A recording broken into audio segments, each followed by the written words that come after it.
One. Welcome back to Behind the Play. My name is Alex Adams, and today I'm very excited to reintroduce one of our recurring guests in Ross Levitan and Brandon Pillar or Pilsy of the Locked On Senators podcast. I just first want to say these guys have been so supportive with my podcast and helped me so much, and I'm very indebted to them. So thanks so much for everything, and thanks again for coming on the podcast.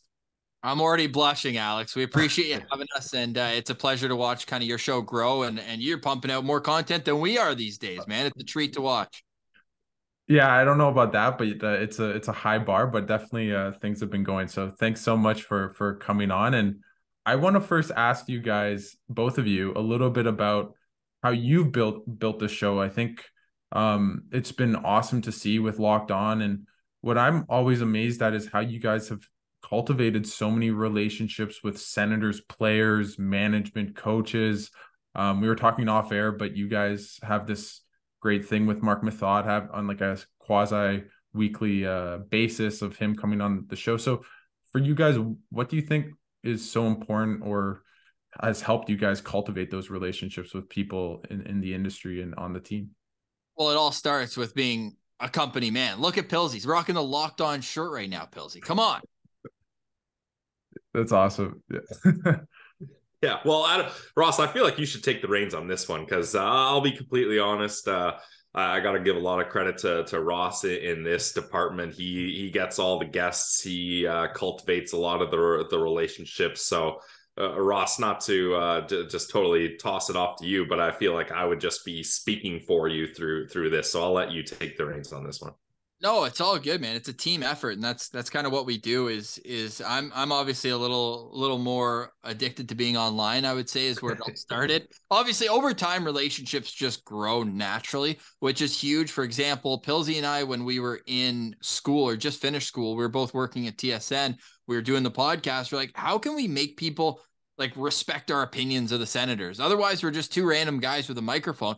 We saw that the Belleville Sens were hiring. So we're like, okay, let's get our foot in the door. It's a minimum wage job for 3-hour shifts, and we live an hour and a half away. Does it make sense financially? No, not at all. But we can make something of this. The Belleville Sens at the time they had Josh Norris rookie year, Drake Batherson. So the Sens were at the point in the rebuild where we were watching the future Senators. Sorry, Pilsy, not Rudy Balsers, but everyone else that was able to come up at that time. We figured we could kind of grow up with the team.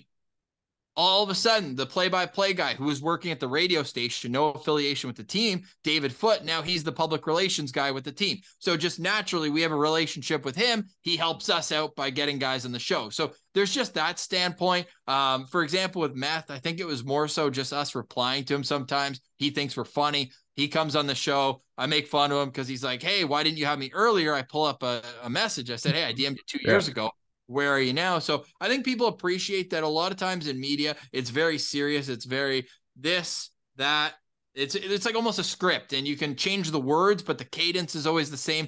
We're kind of, I guess, disruptors in that standpoint that we don't take ourselves seriously at all. We make a ton of mistakes. We're factually incorrect, but we're just here having a good time. And I feel like we kind of are able to get away with it through 800 episodes. Like you can kind of not brush it off. Like we obviously want to be the best version of ourselves that we can, but I think that people appreciate using these types of shows as an escape from the serious everyday grind. And we just try to make sure that people leave with a laugh. And through that, I think relationships have just been able to kind of naturally grow. And obviously it helps the show huge because people would get sick of Pilsy and I talking every single day, just us. So being able to add all these voices and these other opinions and the insight, it just goes to kind of the slow and steady growth of the entire show.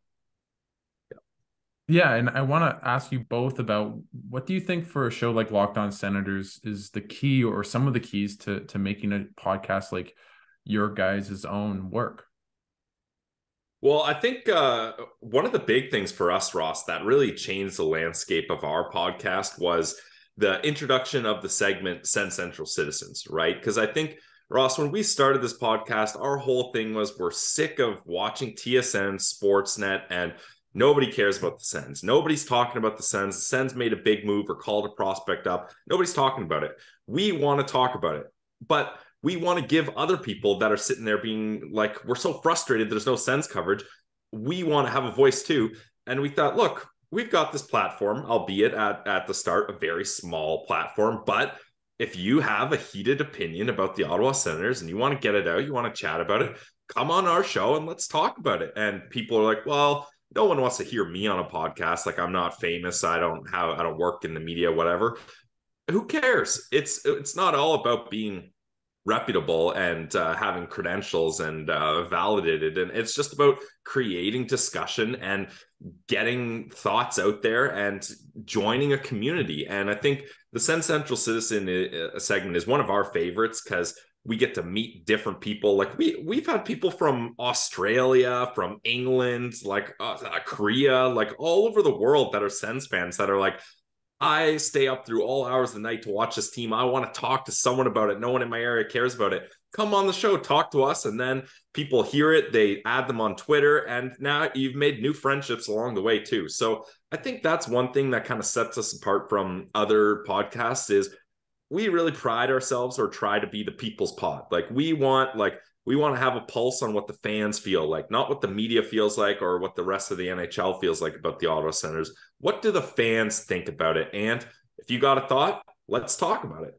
Yeah, we want to be kind of for the people, by the people. For Yeah. fans, by fans is something that I say often on the show. And I mean it, because without the community around the team, there's no us, there's no fandom, there's no moments that you would get from so many. Like, for example, the guy in Toronto, the slow kill app at the 6-2 game. Boom, we hunt him down. He's on the show the next day. So just being able to make a direct connection from something that we see on TV to what we're kind of learning a bit more about their background, I think is so much fun. And it's something that we absolutely love. I think that the growth, to kind of get back to your initial question, and I agree with Pilsy, the Sens Central Citizen was something that we came up with right at the start of COVID. Everybody was locked down. So it was also easier. It's become a little bit harder with everyone's busy schedules. And we often record in the mornings. We both kind of work nights typically, or evenings, I guess, for lack of a better term. And so it's a little bit more difficult to be like, hey, Wednesday at 10 a.m., you good to record or that sort of thing. But we've probably done, I think, 85 to 90 of them overall. We've done 59 or just since our YouTube era. So it's been so great getting to meet. And then when we see them in person, we already kind of have a rapport with them. So and then, I mean, from a business standpoint, if you come on a podcast, you're going to tell all your friends you were on this show. Yeah. And then people who won't have heard the show, they get to listen to it for the first time. So there is a bit of kind of business acumen in there as well. But I think, Alex, to answer your question, something that I think we spoke about on the first time we were on was just reaching out to guests and just being able to do that. We were both lucky enough to be at TSN and kind of have not deep relationship by any stance, but kind of be able to see the Dave Poulins, the Craig Buttons, these types of guys, Jamie McLennan, and now they're all friends of the show and they're able to lend their credibility to us. And just having that really helped kind of the show take off when it did, kind of around the start of the first full season back from COVID. And I think people also kind of respected the fact that even through the pandemic, there was no Sens hockey for 310 days. And we did about 190 episodes. We did the exact same schedule that we do now without the postcast, obviously. And it's just been the consistency. I think people can appreciate that if we're caring enough to do this every day, then maybe it's worth listening to. And that's all we can ask for. And I want to go off that a little bit because I maybe it's just because I've been a member of Sens Twitter for about 2 years or something like that. But what I find interesting is that there's so many people in that media space that are really smart, like you guys, have a podcast. Maybe not everyone, but there are people out there. And I want to ask you guys, do you think people that maybe don't work for the Athletic or the Ottawa Sun or the Citizen should be given press credentials to be a bigger part of the industry in terms of literally being at games or covering the team like more directly? And for you guys, do you think you guys would maybe deserve to have a bit more of access to players that isn't just through your own kind of building a rapport with players and teams? Pilsy, you want to start with this one? I've got my thoughts. Sure. Yeah. I'll just say quickly, I think if you would have asked this, Alex, maybe 10 years ago, I think it's not even a discussion. I think people are saying, nope, we can't just have random people getting access to the locker rooms and to the players. Like it's just, it's a non-starter. But this is a new age where podcasts are becoming a huge part of the sports discussion throughout in North America and the world. So podcasters aren't just blog boys anymore. Like, they're a big part of the community. And do we deserve press pass? Sorry. I'm not sure. And I think the thing that is tough is neither Ross or I live in the area. I'm in Collingwood. He's in Winnipeg, another province. So that makes things tough. But I think we've earned a right to have some more access. And we're starting to see that, especially as ownership changes are happening. We've seen a little bit more access here. And I think as long as you're going about it honestly, and you're not trying to kind of do gotcha journalism or anything like that, there's no reason why people that are in the podcast realm can't have more access to these teams to present this content to fans in a different way than the polished TSN 30-second hits and things like that. So I'll pick up on that and say I have zero interest in being in post-game scrums. Me neither. Absolutely nothing out of it. And it's not like the early 2000s where it's like, we need to go to your place because you were there. I can just pull up Twitter and I can see it in 5 seconds. Like, I have zero interest to be a part of that daily, hey, so this guy wasn't at the skate today. How do you feel about this guy being on your line? Like, it's just such basic questions. When we have guys on, which is, I would love as much access as possible, but for them to come on our turf, for lack of a better term, I have no interest in kind of going to their workplace and sticking a microphone in their mouth and getting the most basic quote. I have zero interest in that. But of course, them coming on our show, and like I mentioned in my first answer, how we're just kind of, we want to be unbuttoned. We want to just kind of hang out, be loose, be relaxed. Showing the players in that light, you will never be able to do while they're at their job, right? They're wound up. Like, even we've done a few interviews where the players are like at the rink and they've helped us out get access. That's great. But they're still, I feel like when they're at the rink, they have that mentality. They're professionals. They're making millions of dollars because they're professionals and they know how to turn that intensity switch. But for example, when Thomas Chabot came on, he was at his house and you can just tell they're relaxed there. They want to have a conversation. They're not in a rush. They're not thinking about, oh, I got to lift weights after this. Then I got to go do this and that. They're just a lot more relaxed. That's the attitude that we want to have on our show, rather than just like, I don't care to kind of be, and it's needed. We need people who want to do that. So I think that there should obviously be kind of a paring down. Like, I don't think everyone who's like, oh, I have a podcast, I should be able to go to the press. There's going to be 150 people there asking not the most ideal questions. Not that there is such thing as a perfect question or whatever. It's basically whatever angle the story you're working on, you're going to ask a similar question. But I definitely think there's room for kind of new faces, new blood. We want to kind of be in a position where we can make fun of the media in Ottawa as well. Mm-hmm. Like, we kind of, like, we're for fans by fans. It's like, if a guy asks a dumb question, we're going to be like, that was a stupid question. Whereas, you know what I mean? Like, we want to kind of be that guy who's like on the sidelines chirping, like, heckling almost at everyone, just making light of everything. And I feel like you'd almost lose that if we were too close to it. You know what I mean? We kind of have to keep like a perfect distance where we're close enough where we can get the odd, nugget that maybe you won't hear anywhere else based on those relationships that we've cultivated. But at the same time, far enough away that we can roast someone because of this, that, or the other, and be able to kind of do it in a light, fun way, and not have to, go in the next day and have people give us the side eye and, have that. So I think there's a nice balance, and I feel like we're kind of cradling that balance pretty well these days. Yeah. And just quickly, like, I always think it's funny, Ross, when people ask us, like, why haven't the Sens hired you? Or you need to work for the Sens. And we're like, we don't really want to do that, because we don't want to be stuck in that position where we're walking on thin ice with every question we ask. And we have the PR guys being like, don't ask about this. Don't ask about this. Yeah. You need to ask about this. What are your questions, et cetera, et cetera. That ruins the integrity of our show and what we're trying to do. So it's I get a laugh when people are like, so next step is working for the Senators, right? And it's like, no, like, next step is building what we have with Locked On Senators and making it even greater. So we're at least I'll speak for myself. I'm all in on the Locked On Senators, and I'm not trying to use this as a stepping stone. This is where I've wanted to be and where I want to continue to grow. And we do have a price though. So if anyone on the Sens wants to offer us $1 million each, we will consider it. We've been known to sell out. Yeah, we'll get the NASCAR jackets going, and we can sell out if the right thing comes along. Yeah, no, I think just to pick up on that, and I feel like we're kind of hijacking your interview. Oh no, it's interesting. No, I find it. Yeah, it is funny when people ask that. Like, so when are you going to work for the Sens? No. We're good. We're working about the Sens right now, but we're doing it in a way where it works for us and it works with being outside of town. And as long as we're able to make it a profitable show and be able to make it a show that people enjoy and can have a laugh at, there's no next step to that. We're kind of just we're kind of at the summit of where we want to be, and then it's just a matter of making changes that make us happy. And if that continues to elevate the show, hey, even better. No, for sure. And I think you guys, like, I just think of the Mark Mathot, like him being a recurring guest for you guys. Like, imagine if you were told that 5 years ago when they're on the cup runs. Like, that would just be like chef's kiss. Like, that's awesome, right? So we like had thumbnails at the start of our show where it was like him doing his exit interviews wearing the goat shirt with Shooter McGavin on.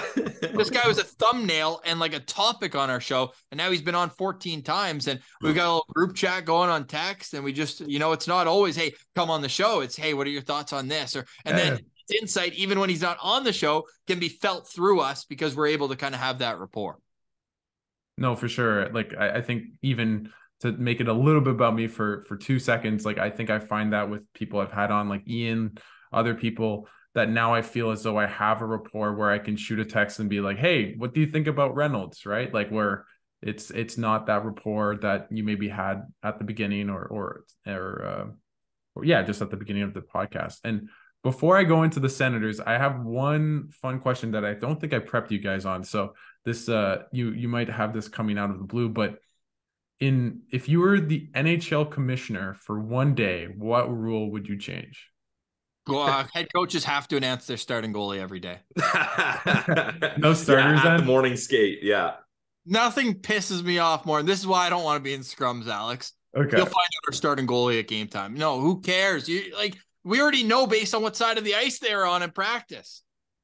So I also my number one rule. I also think with betting, it's like you're just kind of screwing the betting companies that they're paying you to kind of provide. Yeah. But and we know who's starting. What's with the games here? My thing, and this probably makes no sense and costs so much more money, but playoffs 1 through 16. Let's do it that way. Let's get wild. Like, I want to see because winning the President's Trophy isn't even that good. Like, the Boston Bruins, they had one of the greatest seasons ever. They're bounced in the first round. They go up against a good Florida Panthers team. Now, maybe even 1 through 16, they would have played them anyways. But no, they wouldn't have, because they finished 17th. They would have even made the playoffs in your yeah, exactly. Well, I'm still down with the Eastern Western conferences and lining up that way. But once playoff hits, free for all, let's let it ride 1 through 16. I think that would be fun. That's great. That's interesting. Yeah, it is crazy. Yeah. My serious answer, though, Alex, is that I don't want to see the shootout. Overtime is too good. Maybe if it's 8 minutes of 3-on-3 and there's still no goal, then sure, have it as like a last ditch. I get you don't want your top guys playing 40 minutes during a regular season and how much ice and how much skating is needed in overtime. But there's so many highlights that come out of 3-on-3. It's a shame that it ends after 5 minutes. Yeah, I think the World Championships or something, like, I think international has to 10 minutes, I think, in playoff game, or like in the round, like the playoff round. So I think that would make the big ice. It's wild. Yeah. And 10 minutes should get it done. If you can't score a goal after 10 minutes of 3-on-3 overtime and in a tie. Yeah. There we go. Now I want to go to the Senators, and before, I know you guys have talked about Debrincat and ownership, but I just want to recap a little bit about last year. For you guys, how would you evaluate the Senators past season, and was it an underachievement in your mind? I would say last season was the equivalent of going on the world's wildest roller coaster ride, because we had the 0-2 start. We weren't ready to panic, but we were on record that the home opener was a must-win game. Then they roll off 4 straight wins. Like, oh, the Sens are back. And then they fall off. And then November happens. And then they battle back. and then they don't. It was just so much happening. You can even go down with Belleville and the sudden firing of Troy Mann a week after he came on our show. We said, damn, did we do this? Yeah. And then all these different like aspects of the season, it was wild, but you look at it all in all, a 13-point improvement year over year, and all the young stars are locked up. You just have to knock on wood that Josh Norris will be 100% healthy all season. And there is a bit of kind of relief knowing that Shane Pinto went through a similar injury and Angus Crookshank missed a whole year, and both those guys were able to play the full season. More so Pinto with a shoulder injury being more similar, but that's kind of a key for me is getting Norris in the mix. But I just think that this was kind of a, and going into the year, it was meaningful games, even though, you wanted more. But just the fact that this team gelled, you're going to have more familiarity coming into training camp next season with the Giroux's in the mix and his leadership. So now, Alex, to kind of carry my thoughts on last year that I want Pilsies as well into next year. Next year, the theme has to be no excuses. Like, I don't care if there's big injuries. You have to be able to have the depth. You look at teams that have these year-long injuries, they get through it. Is it shrewd GM moves? Is it different coaching? Whatever it is. But there's no excuses for next year, Pilsy. Are you in the same boat? Absolutely. Yeah. It's a must to make the playoffs. You have to make the playoffs. And to answer your question, Alex, what? A must-win season? Yeah, it's a must-win season. Yeah, that's where it's at. It's a must-win 82-game stretch. But the thing is, this season was about taking that last season was about taking that next step. And they had a 13-point improvement. They made subtractions that they needed to make. Colin White, Nikita Zaitsev, Matt Murray, everyone knew those guys had to go for the salary cap structure to work. You brought in Jacob Chychrun, who was not a rental. He's got 2 more years at the same basically deal as Nikita Zaitsev. You've built on momentum that Claude Giroux is a veteran leader that can help this young core do what they need to do to take that next step. And they were in it almost to the very end here. And they had like 8 guys up in the injury press box there. So for my vantage point, I would say last season was a success because it was all about taking that next step to getting out of the basement of the league and approaching playoff hockey. And that's what they did. Now there's no excuses. As Ross mentioned, they have to be going all steam ahead for the playoffs. And with that, obviously, the elephant in the room with the Senators this past month or two after the season is ownership.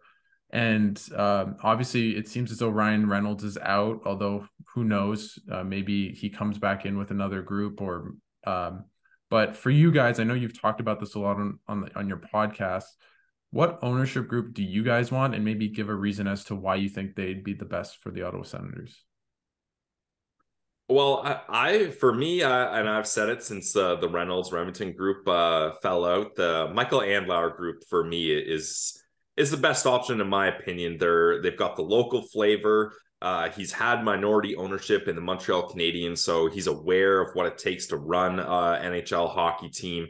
And I really believe the key to this ownership is, do the owners care about the Ottawa Senators? Not do they just want a pro sports team. They just want an NHL team. What are their motives? Like, for this team to work in Ottawa, they have to be focused on the city and the people of Ottawa. So I really think if you get a local guy like that with local sponsorships, local investors teaming with them, I think that's the recipe to success. So for me, with what information I have, the Andlauer group seems like the best choice.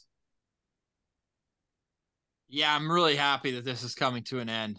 Like, it's been over 200 days. We can speculate all we want. We have no clue where it's going to be. I just hope that the next owner of the Ottawa Senators spends to the salary cap and doesn't say much in the media. That would be my 1A, 1B request for the new owner. And let us do as many interviews as we can. Please. With players, coaches, staff, scouts. Like, I just want to have access and not have to be talking about the owner went and did a radio interview and said a bunch of wild statements. So I'm excited that those days are over.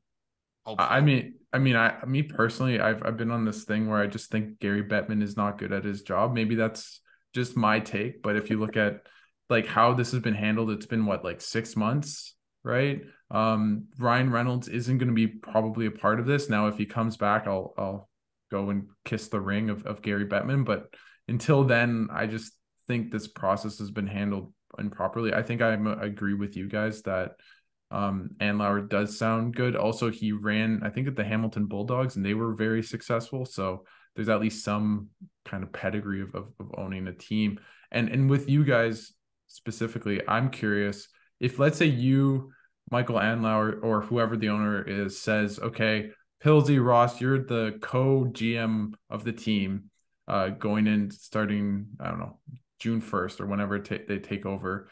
What would you do? Would you keep Pierre Dorion, or I guess, or let's say you're president? Would you keep Pierre Dorion? Would you keep DJ Smith? What would your first move be as the head of the Ottawa Senators?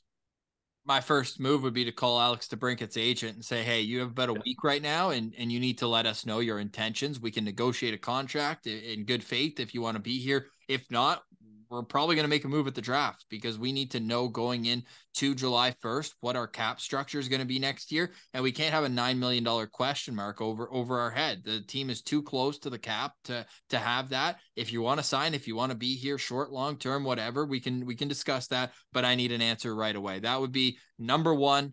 Number two and number three is calling him, waiting for an answer, and then making a move based on that. Because if he's not coming back, then all of a sudden you got to call a bunch of GMs and say, hey, give me your best offer, your first offer. And if I like it, then we can discuss further about what a future away from Alex Debrincat in Ottawa would look like. But of course, in a perfect world, he wants to be here. You make a deal where he's not egregiously paid, and not say overpaid, because I want these guys to all make their money. But in terms of the structure where the Senators are looking to build a competitive team, they can't be paying this guy $9 million.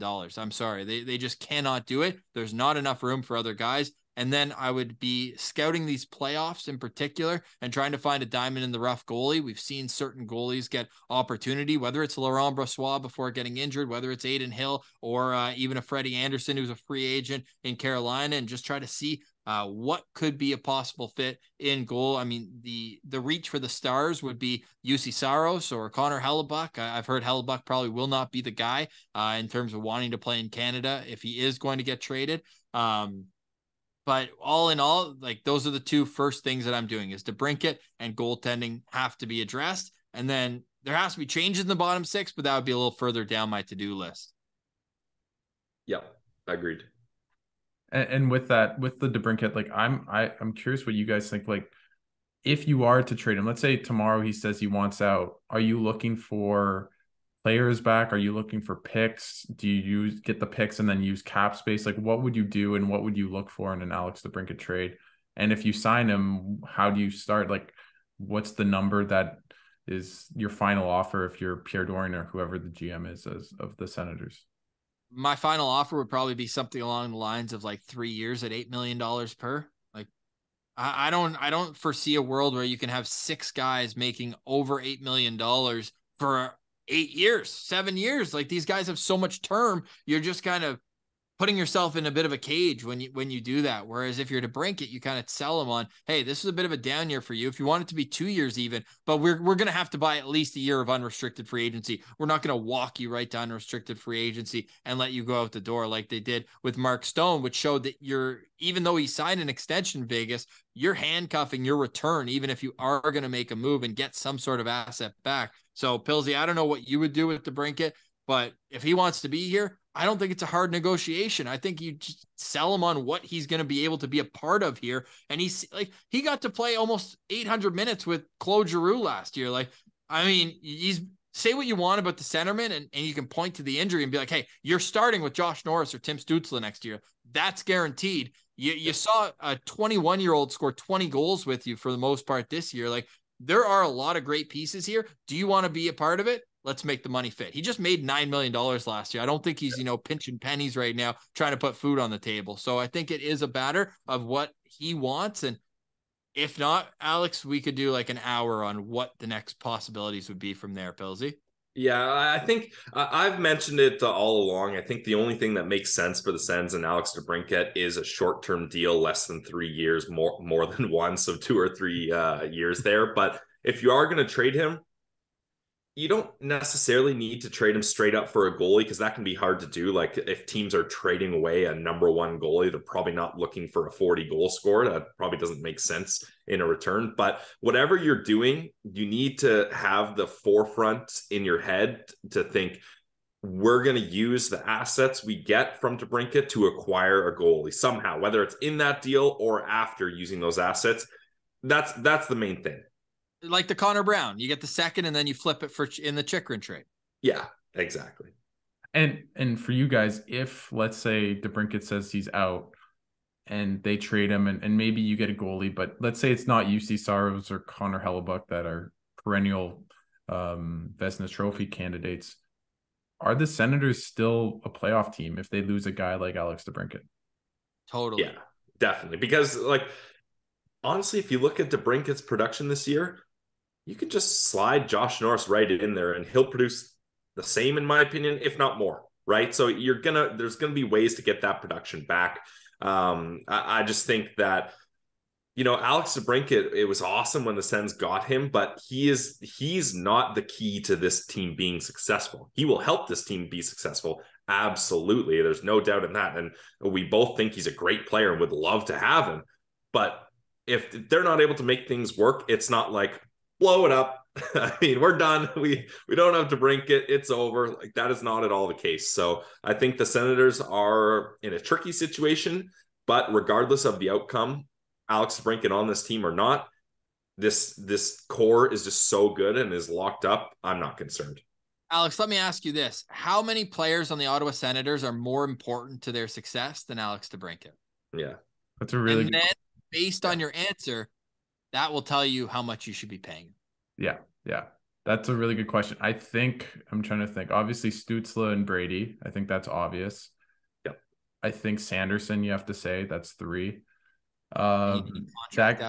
Yeah. Now, Chychrun is interesting. I think you can make a case because I haven't seen him enough, but I think Chychrun, you can make a case. Norris, if he's healthy, yes. So 4. So we got Claude Giroux in that list too. Yeah, Giroux. Yeah, for me, it's just the age. Like I was gonna ask you guys, like, is he gonna be good, like as good next year? But he was a point per game guy. But yeah, you're at 5-6 guys. He still outscored Alex Debrincat this year, and you can say, oh, he played with Timmy and he was a better player than Alex Debrincat this year. Like totally. You could say he played with Brady and Timmy at even strength, and I'd say, well, who played with Brady and Timmy on the power play? It was Debrincat the whole year. Yeah. Like imagine if Giroux, like you guys had obviously Giroux got to 1,000 and had the over under that you guys had, but yeah, stick taps for that for you guys. But with that, like imagine if Giroux was on the first power play. Like, is he 90 points? Like, is he? I don't know if I can't put a direct number on it, but I can tell you, Alex, that since 2010, one player in National Hockey League has more power play points than Claude Giroux. Crosby. I believe it's Evgeny Malkin. Really? Wow. So, that's yep. So you have a guy who's been perennially the best power play player in the National Hockey League for more than a decade. And he's on your second unit, which was actually a really good second unit for the most part. They had ups and downs, but sorry, it's Alex Ovechkin and then Claude Giroux number 2 since 2009. Alex, that's crazy.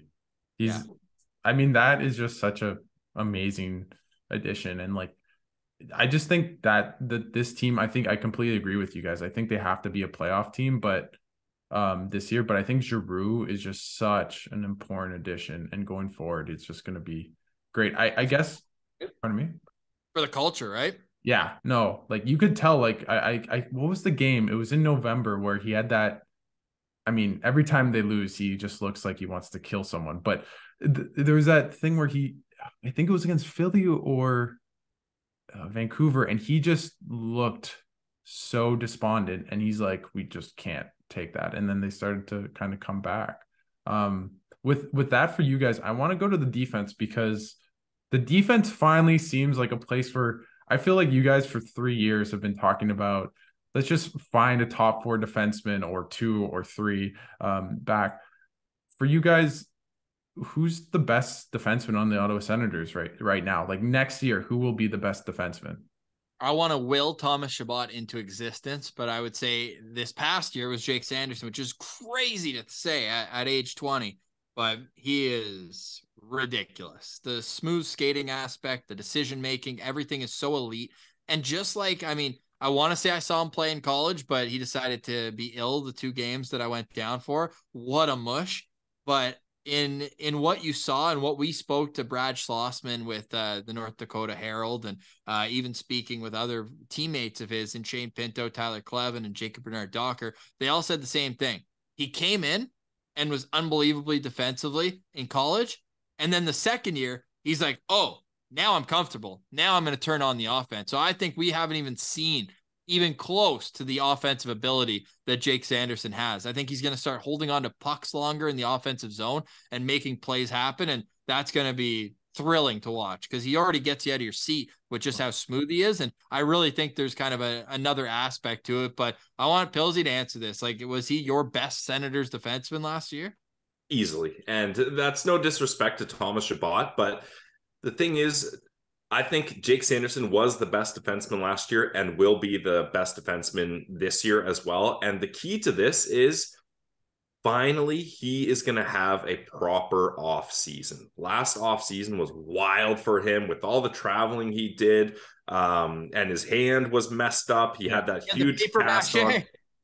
Yeah, he had the paper mache cast all the way all over his arm, and he's getting ready for the NHL. And now 77 games is insane for him to have played in the pro leagues when you consider how many games he played in college in one season at a time. Like, it was such a big jump. So now he has all that under his belt. He's got a full year of pro experience. He's got weeks of being this team's number 1 defenseman when Chychrun and Chabot were out. And he's going to have a proper offseason to rest, recover, and focus on what he needs to do to get better. And if there's anything we know about Jake Sanderson through talking to him, talking to his college teammates, talking to people that covered him in college, is this guy's work ethic and discipline is... It's like he's a 20-year NHL vet. Like, the discipline that this guy has to taking care of his body and becoming a better player is through the roof. So I don't want this to sound like I'm dogging on Thomas Chabot. That's not at all what this is. I have a lot of respect for Chabot, and I still think he's a great defenseman. But Jake Sanderson, I mean, this guy's a 5th overall pick in one of the deepest drafts in recent history. Like, he is legit, and the Senators and Sens fans are blessed to have him. Alex, who did you find the best Sens defenseman this year? I was gonna say Jake Sanderson. I thought, I know you guys are talking about Chabot. I thought he was really disappointing, Chabot. Like, I haven't given up on him, but I was really disappointed in Chabot this year. I think most Sens fans would. I think he felt like he took a step back. We'll see with the new coach, or if there is a new coach. But yeah, I go to like 20, 25 games a year. I think for Sanderson, the thing that stood out for rookie is just consistency. Like, when was how many, maybe 3 games where you're like, oh, he had a bad game. Yeah, sometimes he wasn't perfect. Like, obviously he's a rookie, but you never watched him and say, oh, he had a really bad game today. And he's what, 20, 21? So yeah, I think he was by far the best. I want to see Chychrun more. I think he's not a wild card because he was on the team to end the year, but it didn't feel as though he played consistently. And I feel that's going to be really interesting to see how this decor shapes up. And for you guys, what do you do? Do you do all 3 of them on the left side? Do you play one on the right? What do you guys do? Ross? I think the top 4 is already locked in for me, man. Training camp's already in pen. It's in hieroglyphics. It's been written. Hieroglyphics. Damn, that's a new one. Here we go. Oh, it's no brainer. It's Chabot and Chychrun playing the right side. And the second pair is Sanderson and Zub. I think if you really want to switch it up between those 4, sure. I'm not really a big proponent of doing that because Chabot's been kind of carrying partners for years. Yeah. This guy played with Ron Hainsey for a full season. Can you imagine? And then Nikita Zaitsev for like the last 2-3 years, he's been like attached at the hip. It's like they're tied together with their ankle pedaling together. Hey, Pilsy, little tease for a David you coming up. But you look at all of the Chabot partners over the years, and you're like, okay, can he have a consistent good partner? I know he played with Zub quite a bit in certain times last year, but I'm talking day 1 at camp all the way through. And I think he deserves that as the longest serving guy on the team, the guy who was on the 2018 Gong Show season. Like, get this guy a partner, and they finally did. I almost left Cabo early to fly up and make DJ Smith put him starting with Nick Holden was the biggest crock of crap I've ever seen in my life. The receptionist. Ross, we did a tweet. Who should Jacob Chychrun start with? And we had 6 different options. The one option we omitted was with Nick Holden, and that's what they went with. It was mind-boggling. I couldn't believe it. So, Alex, to answer your question, for me, Eric Brandstrom's your third pair left side defense. He was so good to end the year. Like, right. I was at those games. He was so good. I sometimes you look at the analytics and you're like, I don't really see where this is how this is happening. But when you see all the like Corsi and it's basically he's at 60% and all his pairings are at 40. It's like, yep, that makes sense. The puck gets out. The puck gets out when it's on his side. It doesn't on the other side. Like, that's 100% agree. But like the top 4 has to be the top 4, man. Like, let's go into camp with some assurity. Like, right? Like, how many times has there been so many moving parts? Like, you have a clear 4 defenseman group who are way better than everyone else on your team. Sorry, Brandy, but like those 4 are on a different level. No, I agree. Play them together, especially the lefties, right? So move one. I don't care who plays the right. I think that's somewhere where a new age coach doesn't just write them on the chalkboard. He talks to the guys and say, hey, Chychrun, Sanderson, and Shabbat, you get them in a room. Who do you think is going to be the best on the right side? And based on the small sample size, 12 games that we saw from Chychrun, that guy uses one hand on his stick all the time anyways. So does it matter what side he's on? I'd say a little bit less. If not, if you're a lefty, your top hand is your right hand. Yeah. So for him to defend the outside, I think it's easier for him to have so much more control on his one hand. His top hand's his right one, to be able to do that. Now, I thought PK Subban did a great segment of why it's so difficult to play your offside, that extra split second to pull the puck to your forehand when you're coming out of the zone on your offside. But I think Chychrun, and you look at when it's in the O-zone, who has the best shot on your blue line? It's Chychrun. Give him that one-timer capability. I think he's the guy who naturally fits over there on the right. No, for sure. And you guys kind of alluded to it without saying it, and about the coaching. And I want to ask you, like, do you think what do you think of DJ Smith as the coach this year or last year, sorry, and should he be the coach next year? Like, for me, I'm a bit out, like, personally, but I don't know. It's definitely a hot topic, and it feels as though it will be addressed whenever new ownership comes in. I think DJ has earned the right to have a chance with this roster and with this roster healthy. And when people point to, look at his record, he's lost so many years in a row. Well, duh, this is a rebuilding team. He was never really given a chance. And when he got a chance last season, the injuries were absolutely mind-boggling. Like Kevin Mandalese and Matt Sogard were his top 2 goalies for a couple of weeks there. So like, it just got crazy. And look, am I saying he has my full stamp of approval and I think he is the guy that's going to get them to Stanley Cup? No, I'm not sure that's the case. I think he was the right guy to develop them, to keep things light when they were losing game in and game out, to help the young guys build a culture. So I think he's earned a chance to try to take these guys to the playoffs and see what can happen. But he's on a short leash, if you ask me, just because the problem with DJ Smith, the biggest problem, in my opinion, has been his slow starts. This team's been out of it by November. And Ross and I have kind of benchmarked that the Sweden trip in mid-November that's when you decide if you're sticking with them or not. Because if he's not near 500, or, I mean, even at 500, you can't go forward with them because we've seen how November plays out. It's an absolute disaster. So I like DJ Smith. I think from everything we've seen from the players, they all still like him. It's not like his voice or his message has gone stale. He's willing to talk to them. We saw that long meeting he had with Debrincat and Giroux after the game at the whiteboard, going over telling him what they think can help them be successful. And he's willing to listen to that. So I think he is a good coach, and I think he deserves a chance to try to take this team to the playoffs, but he doesn't have the long leash he's had the last couple of seasons. He needs to earn his ticket to Sweden.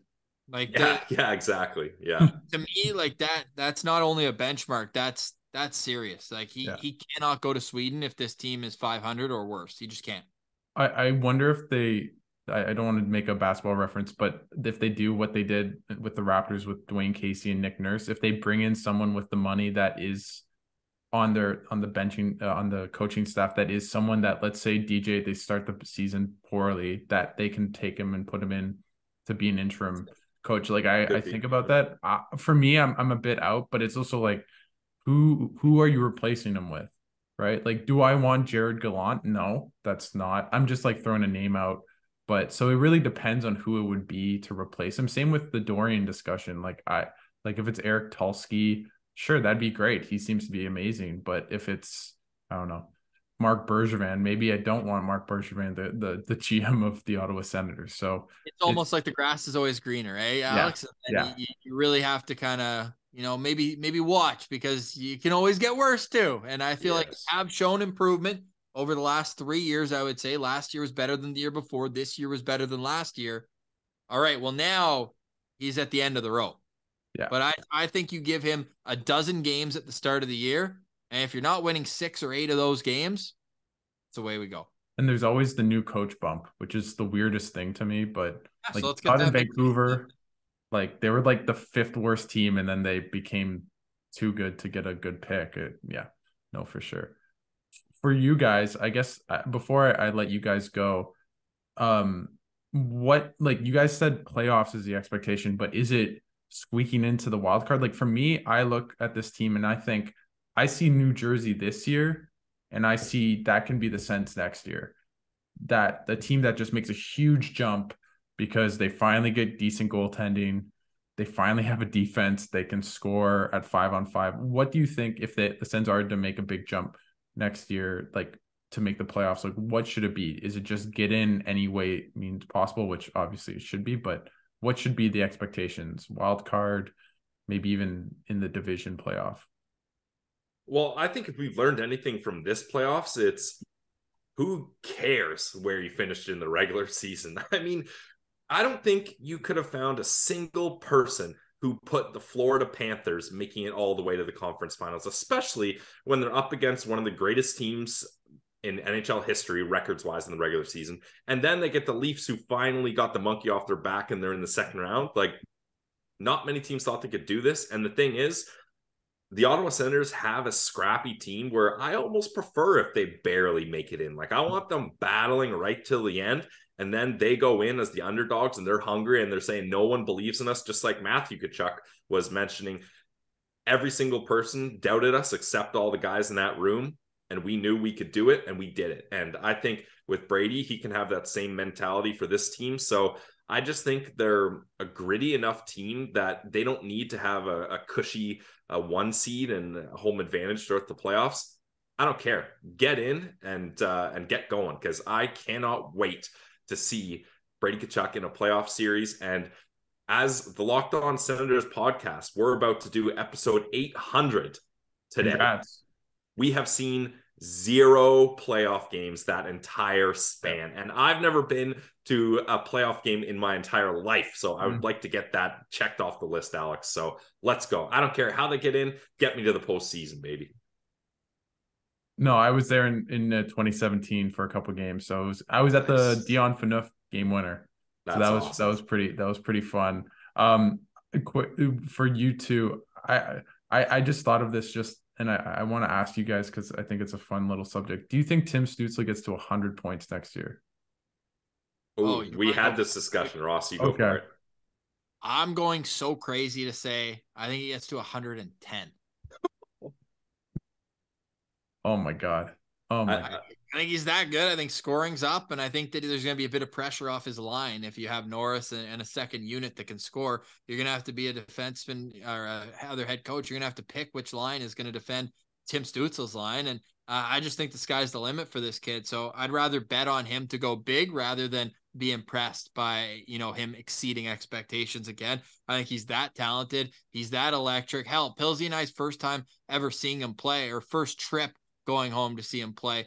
He ends up getting 4 points against New Jersey. He scores a shorthanded breakaway. Like, this guy, he's not a one-trick pony. He can beat you 10 different ways, and he's special. He is special. So health obviously is going to have to be the key to get 82 games, but look how many guys hit 100 points this year. Like Ryan Nugent-Hopkins hit 100 points. I think that should be the barometer for him. And I think he can elevate that bar even higher. So obviously it's a huge ask. And if he doesn't hit that, I'm not going to be disappointed. But I think that we can set the bar extremely high for what Tim Stützle can do with the Ottawa Senators. And we know he's a superstar, but he can be a league-wide superstar. And I think we're going to see that. You make your money in the regular season, you make your legacy in the playoffs. So again, it all comes down to getting into the playoffs and then seeing what he can do. But man, what a player. Like Sens fans, if you're trying to recruit a new Sens fan, literally just go on and type in Tim Stützle highlights, and it's jaw-dropping stuff. We said it the day before the draft. He's the type of player that you buy a ticket because Tim Stützle is playing in the game, and you don't know what the heck he's going to do, but it's going to be ridiculous. Yeah, absolutely. Yeah, I would love to be right there with Ross at 110, but I got him in the high 90s, and I wouldn't be surprised if he cracks 100. No, I think my YouTube algorithm always gives me Tim Stützle like 39 goals from 2022, 2023, and I always put that on. So I definitely feel that. I know you guys yesterday talked about who you think will win the next rounds in the conference finals. Quickly for you guys, who's your Stanley Cup pick to win it all? I got the Dallas Stars. I'll be honest, mostly because I put a future bet on them at FanDuel at 1,500 before the playoff starts at plus 1,500. So I'm really hoping that one cashes in for me. But also, I just looked down their lineup and they've got it all. They've got the star goaltender now. I know Ottinger has had some shaky games, but he's one of the best goalies left here, I would say for sure. They got the star defenseman in Heiskanen, and I believe their decor is pretty deep as well. And then they've got the superstar young players in Jason Robertson, Rupe Hintz. But it's not all young guys. They've got Tyler Seguin and Jamie Benn there and Joe Pavelski that know how to get it done in the playoffs, and they can help support those young guys. So for me, I really think the Dallas Stars have a great chance at winning the cup, and they're my cup pick. I'm with Pilsy, but I'll give you a different answer just so we're not kind of parroting each other. Although I'm specifically cheering for Joe Pavelski, who's never won the Stanley Cup, but has the most active points in the Stanley Cup playoffs of anyone, more than Crosby, more than Ovechkin, but he's never won the Stanley Cup. And Pilsy, I had to scoff at you saying that Dallas has a star goalie, because that's just, come on, too easy. Oh, nice. Yeah. But I'll go with the Florida Panthers. I love the scrappy mentality. Obviously, it would light another fire, a forest fire out of control under Brady's ass if he sees Matthew parading around the Stanley Cup all summer. So selfishly, from a Senators perspective, I want that. We know playoffs, it's all about getting hot at the right time. And is there a hotter team than the Florida Panthers right now? If they are, maybe it's the team they're playing next, because the Carolina Hurricanes, I've been against them in round one. I thought Sorokin was going to steal that series. He didn't. Then I was against them in round two. I thought New Jersey beating the Rangers in game 7, they were going to carry that momentum in after losing the first 2 games, winning 4 of the next 5. Holy, they wiped the floor with them. So that to me, if they can get past Carolina, I don't know who's going to beat them. But all 4 teams deserve it. I got to see Vegas play twice in the playoffs, games 3 and 4 in Winnipeg. They are a wagon. They're so fast in the neutral zone. They can beat you any different way you want to play. They've got huge defensemen. I won't be surprised at anything. I'm definitely more interested in the Western final. I think it's going to be heavy hockey. It's going to be fast. It's going to be a little bit of everything. But man, I'll go with the Florida Panthers, because I think Bob's peaking at the right time. He's kind of earning that $10 million tag next to his name. And if I'm doing a draft right now, and maybe I'll get your take on this too, Alex. If I'm doing a draft right now of all the players available, Matthew Tkachuk's my 1-1 right now of all the remaining players in the National Hockey League. Like, you can't tell me that there's anyone who you'd pick on your team more so. And so I hopped on his Conn Smythe odds at FanDuel the other day, and it's 600, man, plus 600. Whoa. If they can get it, I'm in. You know, I was actually surprised. The shortest odds right now is Sebastian Aho at plus 400. Really? I think you guys said Carolina's the favorite team. Right? Yeah, exactly. Yeah, Carolina's so the favorite. So it makes sense, I guess. Still though, that I feel like Carolina, you could pick other people. Like I don't know. Yeah, no, that's really interesting. I think you're right, Ross, that Matthew Tkachuk is by far the best player in the. You might pick Ottinger though if you want to build around a goalie. I could see that. Rupe Hintz, he's been Rupe Hintz has been nasty huge player. Hey, he talking about it. It's almost like and I don't want to say they're similar because Dallas obviously so much more success, but like the way that their top line is constructed in Dallas with your big winger and Jason Robertson in Brady Tkachuk, kind of similar. Then you have Rupe Hintz and Tim Stützle, different styles for sure, but both like superstar top centermen. And then the wily vet in Joe Pavelski and Claude Giroux on the other wing. I see some kind of contrast between that you can kind of compare and contrast. So I think for Dallas, it would be fun to see them win for Joe Pavelski to get that cup. So that's where I'm cheering for. But also, I think Florida, that would be a fun Stanley Cup final for me with the Florida Panthers and the Dallas Stars. So that's what I'll give you there, Alex. But to answer, I don't know if I give you time to answer my question. Are you taking Matthew Tkachuk first? I know there's a lot of guys out there. That's a really good question. I don't. Yeah, I think I'll say yes, but I will say the way Rupe Hintz has been playing in the playoffs has been. If you don't watch the Dallas Stars, he's just been so good. I forget how many goals he has. Does he have 10? No, I think he has a lot 11. of points. Yeah. So he's just been amazing, and that team's a wagon. I think for Vegas, you can kind of go everywhere. So I don't know who. No, he has 9 goals. 9 goals. Jack Eichel had a ridiculous series against Edmonton. That was going to be my third sleeper behind those two players is Jack Eichel, because this is a guy that has wanted playoffs so badly, and now he has a taste of it, and he's showing everyone what he can do. And I don't want to make this into a betting show, but I will say, if you put $5 on Carter Verhaeghe to win the Conn Smythe, and he's been ridiculous, I don't think that's out of the question. No, he's been amazing. $5, you would win 240. Just saying. Holy. That's wild odds. So you can have some fun with that, obviously. But no, there's so many great stories. Like even Aiden Hill coming in and shutting the door. This play has been awesome. I don't like that, and I get it when there's teams that are super southern. Maybe it's a little bit harder to get interested. But I was having a funny conversation at the office yesterday, obviously in Winnipeg, and people were laughing, saying the Stanley Cup is going to be in Manitoba more if Vegas wins than if the Jets. True. Yeah. Well, I think Vegas says, I saw it, I forget where, but it's 16 out of 20 players are Canadian. 6 are from Manitoba. I thought it was 4. It's 6? Well, maybe they're counting McCrimmon. Maybe they're counting. Okay. Yes. Well, there's a lot because there's like Colasar. There's a bunch of guys from Winnipeg. I know that. Yeah. White Cloud, right, too? Yeah, White Cloud it's Stones from Winnipeg. Brett Howden's from Winnipeg as well. And then if you look at Saskatchewan too, Chandler Stevenson, Brandon McNabb as well. Like they're a prairie-fed team there, and it's kind of fun. And they had Ryan Reeves, obviously he's not there anymore, but there's a direct connection. And even I know he's born in Calgary, but Logan Thompson grew up in Manitoba playing for the Brandon Wheat Kings as well. There's a huge connection, obviously, with the McCrimmons and Brandon Wheat Kings and the Vegas Golden Knights. So I think a lot of people in Manitoba want to see Vegas win, even though they beat out the Winnipeg Jets. But no, whichever way, it's going to be a great story. Like sometimes the second round can get a bit sleepy. But now you're at the Final Four. It's like one game takes center stage every night. There's no like, oh, this, that. It's awesome, man. I love the playoffs, and hopefully one day the Sens can be a part of it. It'd be really cool. Really cool. I mean, I have a sneaky suspicion that you guys will be covering a Sens game next year in April. So we'll see if that happens. But thanks so much, guys, for coming on. I really appreciate it. And I just wanted to give you guys the floor. Anything you want to plug for the Locked On, or anything the listeners should stay tuned for with your podcast?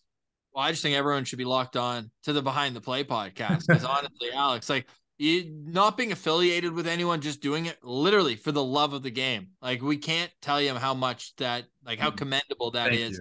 That you just grind it out day in, day out. Like it's awesome reaching out to all these great guests and getting their stories, and your interview style is awesome. It's like a perfect mix of asking kind of about them and their career, and then also the topics that have made those people successful in what they do. So I just want to commend you for that. And obviously your great follow on Twitter as well. And for us, you can find us at Sens Central on Twitter. And then our own personal ones are just our own names. And of course the show's on YouTube as well, coming in at a million downloads by the end of the week. Congrats, views, I should That's say. awesome. Views, yes, on YouTube. We're super fired up about that, Pills? Absolutely, yeah. Final thoughts from me are go Sens go, and we'll see everyone watching at the home opener. This home opener is going to be absolutely amazing. We'll see you there, right, Alex? Yeah, I have my season tickets. I'm all good. I'm locked in. or locked on for the new year. So for the new season. So I'm excited, and I'm glad that I got a final question for you. yeah. Where's the best place to sit at the CTC?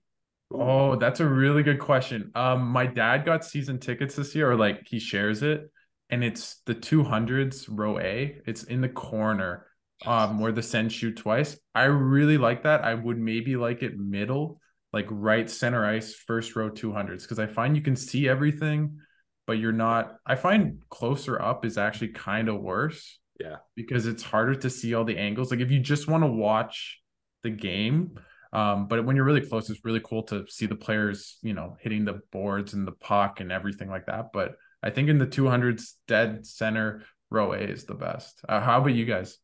I like that. I was lucky enough. My dad was always in 115 growing up, which is basically where we saw you there. Yeah. Against Tampa, like right corner. out front of there. So no, it's like blue line. It's like basically blue Oh, line where they attack twice, like 2 sections from where the TSN little studio mhm. is. So that last row is so key if you're in the 100s. But I love, like, when I had my half season tickets when I was working as a cook in Ottawa, we were row C in 319. I love 319. 319. I've had a lot of good memories there, so that's it for me.